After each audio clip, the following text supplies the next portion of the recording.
మన విషయం ఏంటంటే శబరిమలలో ఒక రూపాయి కాయిన్ ఇస్తారు.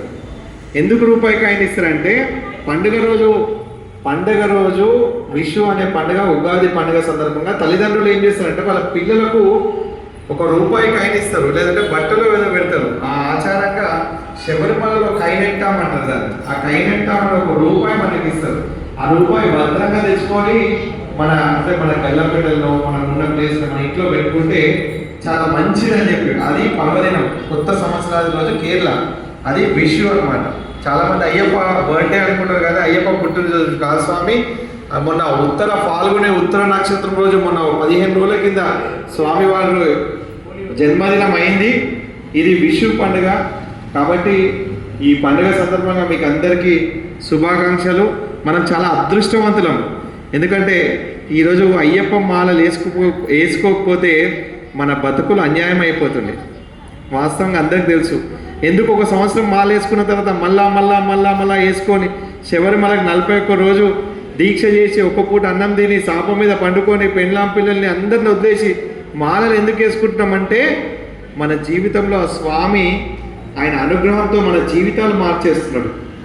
స్వామి మాల వేసుకుంటే కర్మ రోగాలు కూడా నివారణ అయిపోతాయి. కర్మ రోగాలు అంటే మన పెద్దలు అంటారు కదా, పోయిన జన్మలో వీడు ఏం కర్మ చేసిండో ఇట్లా పుట్టిండో అని. అలాంటి కర్మ రోగాలు కూడా నివారణ చేసేదే ఈ అయ్యప్ప స్వామి తత్వం. అలాంటి స్వామి వాళ్ళ వేసుకోవడం అనేది నిజంగా చాలా గొప్ప విషయం స్వామి.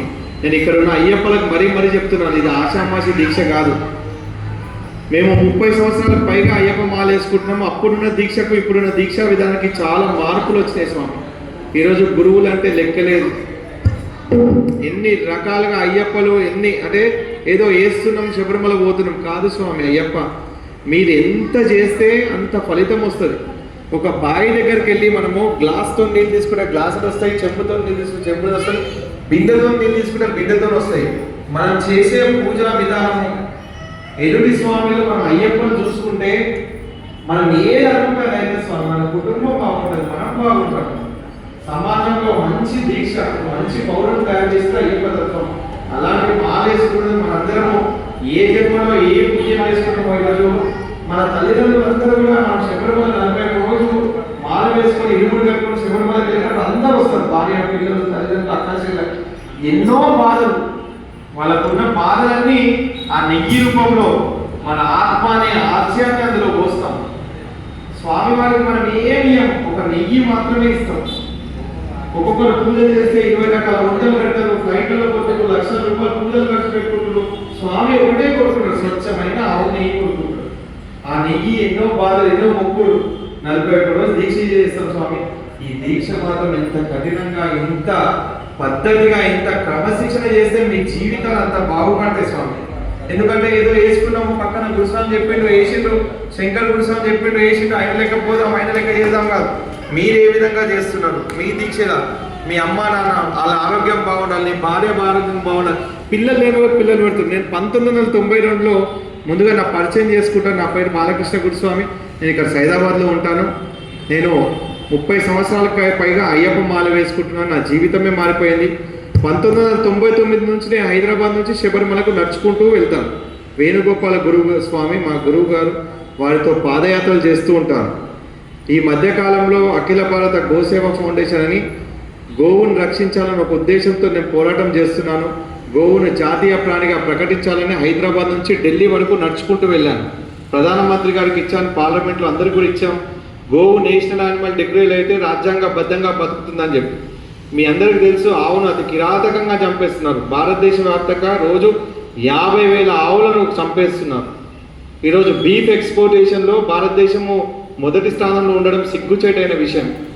మనం నమ్ముకున్న గోమాత, మనం పూజించే గోమాత, అలాంటి గోవును విచక్షణ రహితంగా చంపేస్తున్నారు.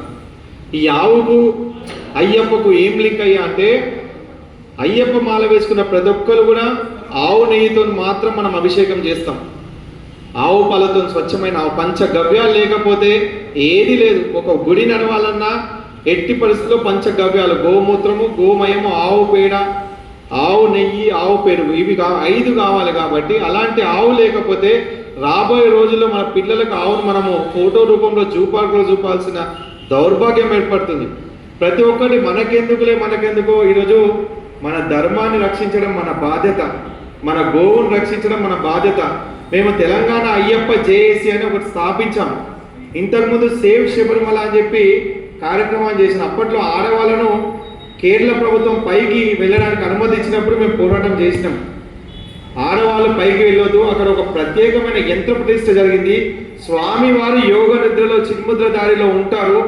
ఒక్కొక్క గుడికి ఒక్కొక్క ప్రతిష్టాపన సమయంలో ఒక్కొక్క గుడికి ఒక్కొక్క ప్రాశస్త్యం ఉంటుంది. స్వామివారి చిన్ముద్ర దారి, ఆయన యోగ నిద్రలో ఉన్న బ్రహ్మచారి కాబట్టి అక్కడికి ఆడవాళ్ళని రానియొద్దు అని చెప్పి ఒక నియమం ఉంది.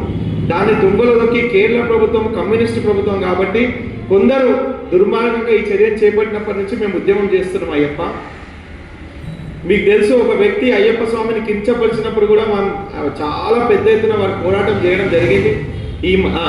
వారి పేరు కూడా గుళ్ళలో మనం తీసుకోవద్దు, దరిద్రుని పేరు.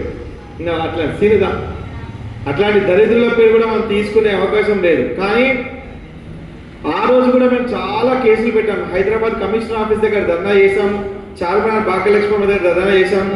అదేవిధంగా వికారాబాద్ ఎస్పీ కోటిరెడ్డి దగ్గర మేమందరం అక్కడ కూర్చొని వాడిని అరెస్ట్ చేసిన దాకా ధర్నా కార్యక్రమం చేసాం. అంటే మన ధర్మానికి ఎక్కడైనా ఇబ్బంది జరిగినా, మన అయ్యప్ప స్వామి తత్వానికి ఎప్పుడైనా ఇబ్బంది జరిగినా అందరం కలిసి కట్టుగా పోరాడితే చాలు స్వామి. మనకెందుకులే అని ఊరుకుంటున్నాం. రోడ్డు మీద ఏదో మతస్థులు ఒక్కరు కొడితే 100 మంది జమ అవుతారు. మన పక్కనున్న కొడితే కూడా మనం పోము. ఇన్ని రోజులు ఇంకా మళ్ళా మనకు బానిసత్వం కావాలనుకో